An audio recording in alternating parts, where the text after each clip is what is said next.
신구약 성경에서 가장 중요한 위치를 차지하고 있는 사람이 아브라함이죠. 우리가 창세기 1장부터 11장까지를 원역사라고 그래요.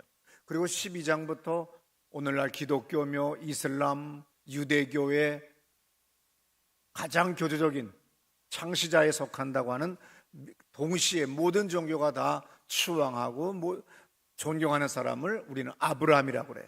그래서 오늘 아브라함이 12장부터 나옵니다. 이것이 엄밀하게 얘기할 때 기독교, 유대교, 이슬람교의 역사의 시발점이 창세기 12장이에요. 창세기 15장은 그 유명한 아브라함과 하나님과의 계약 내용입니다. 계약은 서로가 믿을 수 없는 세상이기 때문에 그것을 이행하기 위해서, 법적 구속력을 갖게 하기 위해서 사람들이 만든 수단이 계약이에요. 그런데 하나님은 사람의 수준까지 내려오셔서 아브라함에게 약속을 합니다. 하나님은 굳이 계약을 해야 될 위치에 있는 분이 아닙니다. 그러나 인간들이 만든 그 수단과 방법, 그것을 주님은 이해하시고 이 땅에 사람의 위치까지 내려오셔가지고 사람들이 가장 좋아하는 게 뭐예요? 계약이라는 거예요. 계약이라고 하는 건 서로가 못 믿으니까 쌍방에 서로가 최소한의 법적 구속력을 갖게 하기 위해서 만들긴 만들지만, 그러나 하나님은 초월하신 분이기 때문에 인간의 법 초월하신 분이에요. 인간의 모든 것들을 초월하신 분이지만 인간의 수준까지 내려오셔서 아브라함에게, 이 아브라함의 이 보잘것없는 머릿속이 물 한 바가지 안 들어갈 이 머리 가지고는 도저히 이해를 못하고 그 다음에 믿지를 못하니까 계약하자 하고 하나님이 오셨어요. 그게 그제서야 아브라함이 좋아가지고 끄떡끄떡하는 거죠. 창세기 15장 1절부터 6절까지는 아브라함 너의 후손에게 내가 이렇게 축복하겠다는 뜻이에요. 15장 7절부터 21절까지는 땅에 대한 약속입니다. 그러므로 15장을 크게 두 가지로 나누면 후손에 대한 약속, 땅에 대한 약속입니다.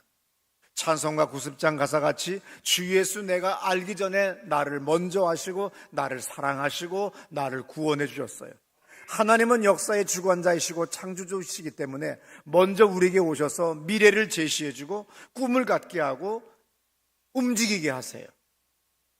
충분히 보증하시고 보장해 주시고 응답하실 수 있는 분이기 때문에 우리에게 약속하는 겁니다. 성경은 인간의 실상을 아주 담담하게 구술하고 있어요. 시편 51편 5절 들어보시겠어요? 내가 죄악 중에서 출생하였으며 어머니가 죄 중에서 나를 잉태하였네. 네, 죄악 중에서 우리는 출생했어요. 5장 8절 로마서를 들어보세요. 우리가 아직 죄인 되었을 때에 그리스도께서 우리를 위하여 죽으심으로 하나님께서 우리에 대한 자기의 사랑을 확증하셨는데. 네, 19절입니다.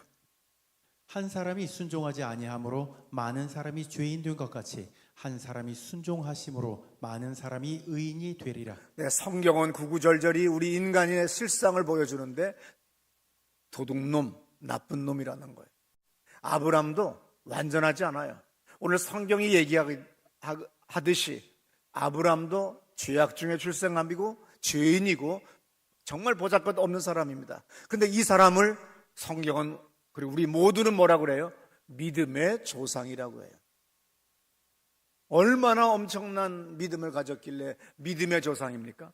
그럼 도대체 이 믿음의 조상이 되기 위해서는 도대체 그 전에 어떤 행실을 가졌느냐? 그 보면 정말 초라한 성적표예요. 예를 들어서 자기의 종 엘리에셀이 자기의 후사라고 생각했어요. 왜냐하면 하나님이 75세 때 갈대우를 떠나서 하나님의 음성을 듣고 순종할 때 내가 너에게 자식을 준다 그랬어요. 그랬더니 기껏 생각한 게, 나는 이미 늙었고 75세고 내 아내도 늙었고 애 낳을 때가 아니고, 그러니 아마 내 몸, 우리의 종 엘리에셀이 아주 헌신적으로 잘했으니까 얘가 우리의 후사인가 보다. 그래서 엘리에셀입니까 했더니 아니라는 거예요. 그 나중에 또 보니까 아내의 요청으로 아내의 몸종인 하갈을 후초로 맞이해요. 이때 거절을 했어야 되는데 또 그런검 그러면서 또 좋아가지고서 또 난 자식이 이스마엘이에요. 세 번째는 본처와 후처 사이에는 항상 갈등이 있습니다. 그래서 그랬을 때 자기가 중재를 해야 되잖아. 남자인데. 리더십은 뭐예요? 리더는 뭐예요? 갈등을 잘 봉합하고 중재할 줄 알아야 돼요. 위기를 잘 수습할 줄 알아야 돼요. 그게 리더십이에요. 어떻든 간에 본처와 후처 사이에 갈등이 있었으면 어떻게 됩니까? 아브라함이 여보 이리 와, 하갈 이리 와, 아니면 따로따로 만나고 해야 되는데 뭐라고 그래요? 이때 또 모른 척하고 또 본처한테 또 알아서 하라고 그래요. 그랬더니 당연히 사라 본처는 뭐라고 그러겠어요? 그년 내쫓아버려!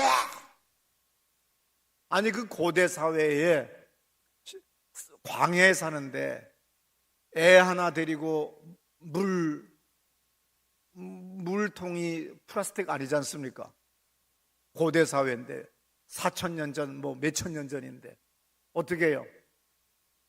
양 한 마리 잡아서 말려가지고 모가지 쪽 꼭꼭꼭 묶고 이쪽 꼭꼭꼭 묶고 그다음에 그러고서 풀고 거기다 물 담고 메고 다니는 거예요. 그러니까 물 맛이 얼마나 참 괴롭겠어요. 그렇게 물 하나 지어져서 보내는 쓰니 남자가 이게 뭡니까 이게? 정말 아브라함요 이런 남자하고 결혼하면 안 돼요. 내가 딸 둘인데 이런 남자 우유부단한 인간 얘하고는 결혼하면 안 되겠다는 것을 내가 알았어요. 그러니까 결론은 뭐예요? 결정장애를 가지고 있는 거예요. 아니면 이것이 아주 뻔뻔해가지고 좋은 거는 그런검 그러고서는 그러고 또 아니면 슬쩍슬쩍 넘어가는 거예요. 어떻든 간에 그 훨씬 전에는 자기의 아내와 함께 에집트 땅에 갔다가 거기에 왕이 세상에 이런 여인은 내 생전에 본 적이 없어. 이렇게 아름다울 수가 있느냐고. 막 그냥 침을 흘리면서 왕이 그냥 막 칭찬을 해붙이니까 아브라함 이러다가는 내 아내라고 했다 맞아 죽고 아내는 뺏기고 나는 죽을 것 같구나. 그러니까 살아야 되겠다. 그래서 어떻게 해요? 아내한테 빨리 얘기합니다. 창세기 12장 12절에서 뭐라고 그래요?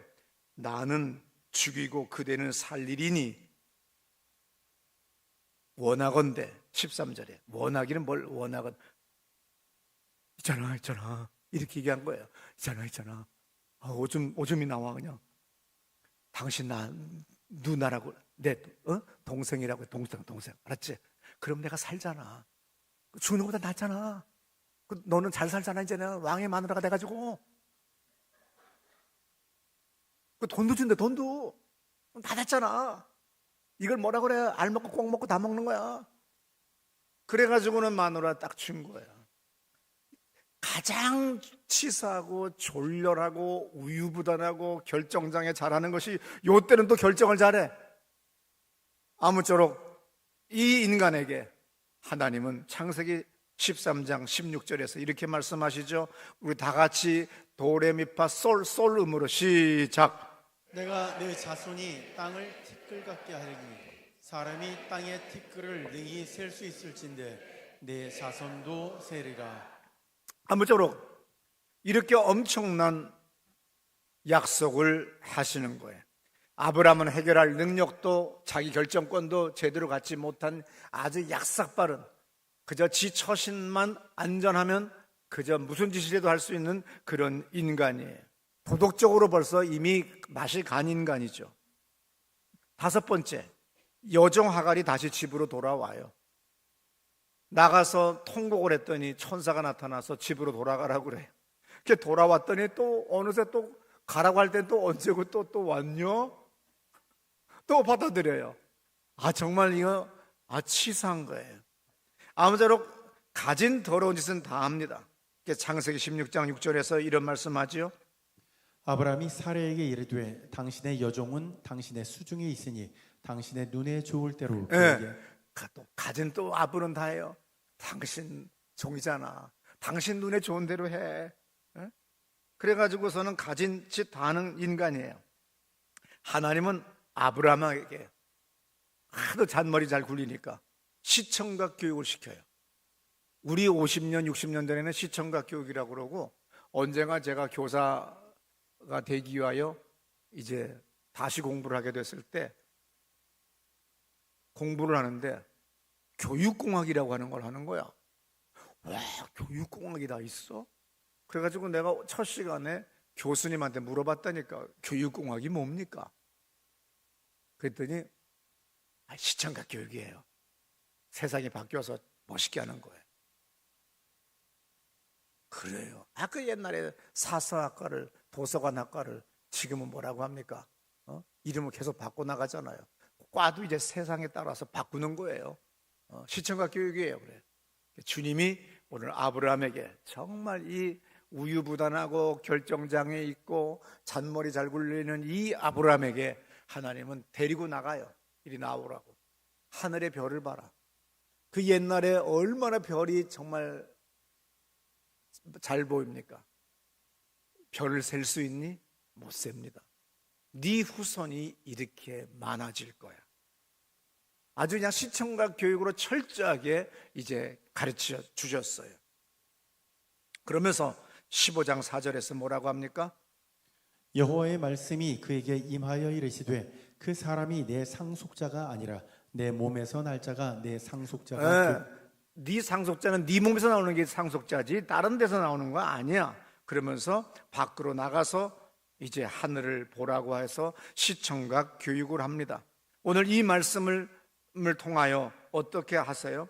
하나님께서는 6절에 아브라함이 여호와를 믿으니 여호와께서 이를 그의 의로 여기시고, 그냥 보잘것없는 인간, 우유부단한 인간, 결정장애 있는 인간, 결정적인 순간에 마누라 보고 다 알아서 정하라고 하는 그런 인간이지만, 이 인간에게 하나님은 그 말씀 믿습니다 하고 순종하니까 그를 의로 여겼다는 거예요. 로마서 4장 17절에서 사도 바울은 이렇게 얘기합니다. 아브라함의 그 순종, 그래서 하나님의 의로 여기셨다고 하는 그 말씀을 이렇게 얘기해요. 기록된 바 내가 너를 많은 민족의 조상으로 세웠다 하심과 같으니 그가 믿은 바 하나님은 죽은 자를 살리시며 없는 것을 있는 것으로 부르시는 이시니라. 아브라함이 바랄 수 없는 중에 바라고 믿었으니 이는 내 후손이 이 같으리라 하신 말씀대로 많은 민족의 조상이 되게 하려 하심이라. 예, 하나님은 17절에 죽은 사람을 살리시며 없는 것을 있는 것으로 부르시는 하나님이에요. 없는데도 나와라, 생겨라, 그러면 생겨지고 나오는 거예요. 그 하나님을 믿는 거예요. 그랬더니 정말 하나님은 아브라함이 바랄 수 없는 중에 바라고 믿었어요. 맞잖아. 내가 지금 몇 살인데, 내가 지금 내 나이가 얼만데 86살에 하가를 통하여 이스마엘을 낳게 했어요. 그런데 지금 내 나이가 지금 86이 넘었잖아. 그럼에도 불구하고 주님은 오늘 창세기 15장에서 시청각 교육을 통해서 아브라함에게 말씀하신 거죠. 하나님은 아브라함에게 약속하신 것을 다 이루어줬어요. 후손은 86세의 사람의 계획으로 태어난 이스마엘 대신에 99세의 이삭이 태어났습니다. 이삭의 후손인 다윗 왕을 통해서 땅의 약속이 또한 이루어졌어요. 땅을 이렇게 주겠다고 한 그 땅은 다윗을 통해서 이루어졌어요. 그리고 다윗 왕의 후손인 예수를 통하여 온 인류를 구원하셨기 때문에 그 모든 사람이 아브라함을 믿음의 조상으로 인정해 주기 때문에 아브라함의 후손은 별과 같이 많아진 거예요. 그러므로 하나님의 약속은 1.1획도 틀리지 않고 다 이루어진 걸 믿으시기 바랍니다. 그래서 로마서 4장 23절에서 이렇게 말합니다. 그에게 의로 여겨졌다 기록된 것은 아브라함만 위한 것이 예, 아니요 의로 여겨졌다고 하는 건 아브라함에게만 제한되어 있는 거 아니에요.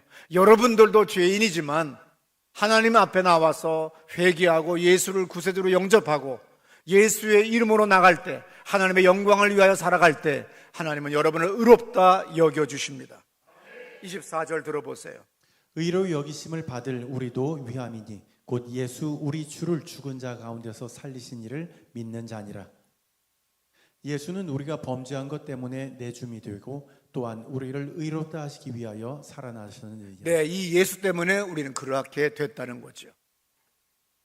콜롬비아의 카스텔라노스 목사가 20몇 년 전에 우리나라에 오셨었어요. 여의도 순복음교회에 강사로 왔다가 저와 함께 이제 조선 호텔에서 이제 만나게 됐어요.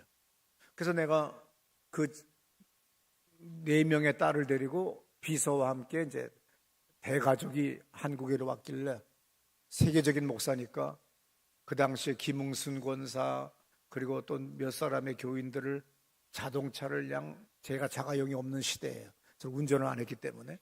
그래서 교인들의 자동차를 동원해서 무전기를 들고 김웅순 권사가 대단히 멋있는 척하면서 대통령 경호하듯이 하얏트 호텔 식당에서 대접을 해줬습니다. 그러니까 이분이 그때 감동을 받았는지 자기 딸 결혼식에 저를 또 초청을 했고, 이분과 그때부터 제가 교제를 했어요. 근데 조선 호텔에서 20몇 년 전에 저한테 얘기를 하는데 참 재미있어요. 자기는 남아메리카 사람이고 남아메리카는 천주교 캐톨릭 국가예요. 그래서 기독교인이 아무리 많아봐야 5%를 넘지 않고 대개 2, 3%에서 끝납니다. 콜롬비아 역시 가난한 나라고 후진국이고 보잘것 없어요. 근데 목사가 됐습니다. 부흥시키고 싶어요.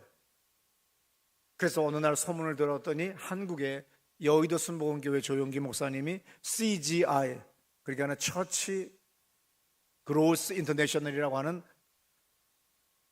단체를 만들어서 교회 성장 세미나를 한다는 소리를 듣고, 그 멀리 가난한 나라에서 여의도 순복음교회의 그 세미나에 참석을 했습니다. 가난한 나라에서 보잘것없는 목사가 왔으니 맨 뒤에 앉아서 구경을 했지만 큰 도전을 받았습니다. 그리고 자기 나라에 돌아가서 어느 날 대서양 바닷가에서 가족과 함께 산책을 합니다. 모래밭을 걷는데 어느 날 감동에 주님께서 말씀하시기를, 너는 몇 명의 교인이 되기를 원하느냐 그래서,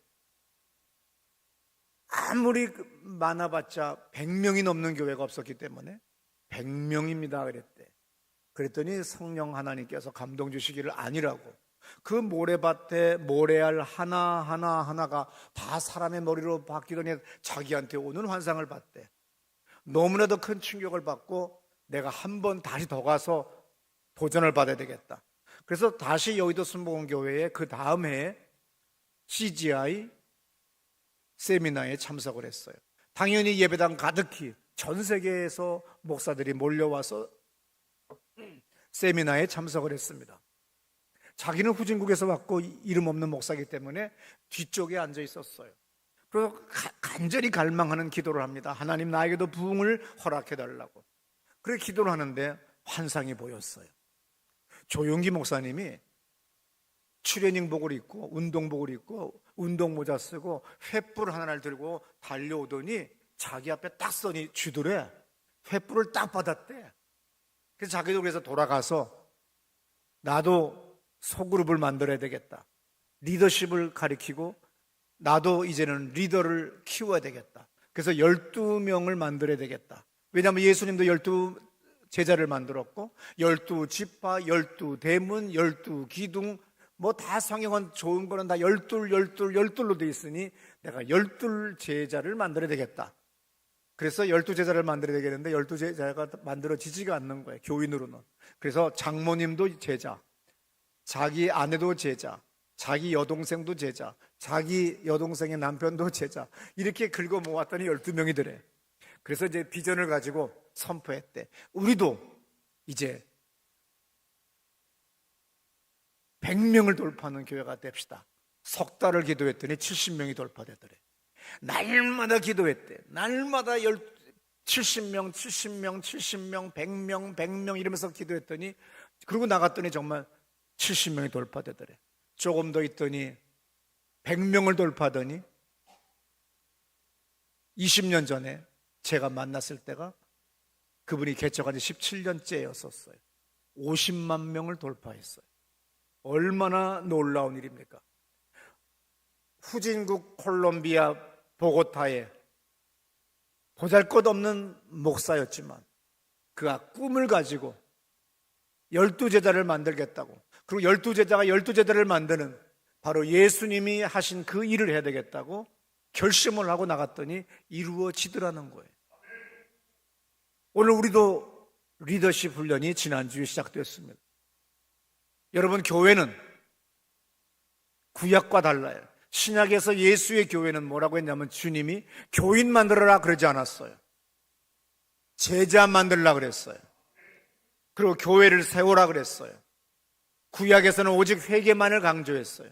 왜냐하면 태어나면 다 몽땅 다 당연히 유대교인이 되는 거예요. 그래서 굳이 전도해야 될 이유가 없어요. 그러나 오늘 신약에 와서 예수님은 우리 모두에게 말씀하셨습니다. 제자를 만들어라. 예수님이 철회하셨을 때 왜 하셨어요?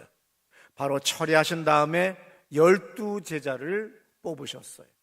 그게 수천 수만의 사람이 마태복음 4장에 보게 되면 오늘 우리 한국으로 얘기하면 경기도, 전라도, 경상도, 강원도, 함경도, 평안도 전역에서 사람들이 몰려왔다고 그랬어요. 수천의 사람이 몰려왔지만 그 사람들을 전부 다 제자 만들지 않았어요. 그 중에 오직 리더십을 가진 12명만을 예수님은 밤을 새워 기도하고 뽑으셨어요. 그 12명이 모두가 다 요한계시록을 기록한 사도 요한을 제외하고는 다 예수와 똑같이 십자가에 못 박혀 죽임을 당하는 순교의 길을 걸어갔습니다. 그랬더니 오늘 우리 망우리에까지 이 교회가 세워졌고 온 세계에 주의 복음이 전해진 걸 믿으시기 바랍니다. 그래서 오늘 이 교회, 그 카스텔라노스 목사의 교회에 보게 되면 그 목자 중에서, 소그룹 목자 중에서 10,000명이 넘어간 사람이 있어요. 10,000명이 왜요? 내가 12명만 만나요, 나는. 이 12명만 교제하면 돼요. 그럼 그 12명은 또 다시 자기들도 12명씩을 전도해서 그룹을 인도해. 그래서 이 사람은 위에 사람만 만나서 교제하고 이 위에 사람은 카스텔라노스 목사만 만나서 교제해요. 바쁠 것도 하나 없는 거죠. 그래서 어떤 일이 벌어졌습니까? 청년회의 어떤 목사는 목사가 아니었어요. 근데 10,000명이 넘어가니까 목사로 임명을 했어요. 신학을 가르치고. 그래서 목사가 됐습니다. 그래서 보통 수백 명에서 수천 명씩을 전도해서 가지고 있는 사람들이 있기 때문에 50만이 넘는 놀라운 부흥을 17년 만에 이루은 것을 우리는 우리 시대에 지금 보고 있는 거죠. 하나님은 우리에게 성령을 보내주셨습니다. 요한복음 14장 16절에서 내가 아버지께 구하겠으니 그가 또 다른 보혜사를 너에게 주사 영원토록 너희와 함께 있게 하리니 그랬어요. 사도행전 2장 1절 들어보세요. 오순절 날이 이미 이름에 그들이 다 같이 한 곳에 모였더니 호련히 하늘로부터 급하고 강한 바람 같은 소리가 있어 그들이 앉은 온 집에 가득하며. 오늘 성령 하나님을 체험해야 됩니다. 성령 하나님의 인도를 받지 않으면 사람의 노력은 허사예요. 공든탑은 결정적인 순간에 무너집니다. 그러므로 성령으로 우리는 나가야 되는 거예요. 나의 사업, 나의 가정, 나의 인생, 항상 성령 하나님이 나를 이끌어 주시고 나를 보호해 주시고 나를 지켜 주시도록 우리는 늘 그분께 날마다 기도해야 됩니다. 사도행전 2장 43절을 들어보세요. 사람마다 두려워하는데 사도들로 말미암아 기사와 표적이 많이 나타납니다. 네, 여러분들의 삶의 자리에 날마다 기사와 표적이 일어나도록 기도하셔야 됩니다. 46절입니다. 날마다 마음을 같이하여 성전을 모이기를 힘쓰고 집에서 떡을 떼며 기쁨과 순전한 마음으로 음식을 먹고. 네, 이렇게 놀라운 역사가 일어나기 시작합니다. 47절입니다. 하나님을 찬미하며 또 온 백성에게 칭송을 받으니 주께서 구원받는 사람을 날마다 더하게 하시니. 네, 하나님으로 말미암아 하나님이 날마다 구원받는 사람을 더하게 해주는 거예요. 사업도요, 교회도요, 절대로 사람의 노력과 지혜와 지식으로 되지 않아요. 어떤 그 부요함, 그 다음에 우리가 대통령이 된다, 국회의원이 된다, 구청장이 된다고 하는 건 표를 모으는 거잖아요. 표를 얻는 건 뭐예요? 사람을 얻는 거예요. 뭐 바람을 탔다느니 뭐 했다느니 소용없어요. 다 하나님이 역사해요. 모든 질서는, 모든 권세는 위로부터 오는 거예요. 그렇기 때문에 하나님이 함께 하셔야 되는데 오늘 성경이 분명히 우리에게 나침반같이 가르쳐 줍니다. 성령을 받아라. 성령 하나님의 인도를 받아라. 너의 힘과 너의 지혜와 너의 지식으로 경영하거나 살아가지 말아라. 그분께 날마다 아침마다 일어나거든 감사해라. 그리고 오늘도 나를 인도해 주시도록 기도해라. 그리고 운전하면서 기도해봐라 이거야. 그러면 놀라운 역사가 일어납니다. 예수의 지상 명령은 분명히 말씀하십니다. 교인 되라고 말씀한 거 아니에요. 와서 봉사하다 끝나라고 하지 않았어요. 오늘날 한국 교회가 왜 쇠퇴해야 합니까?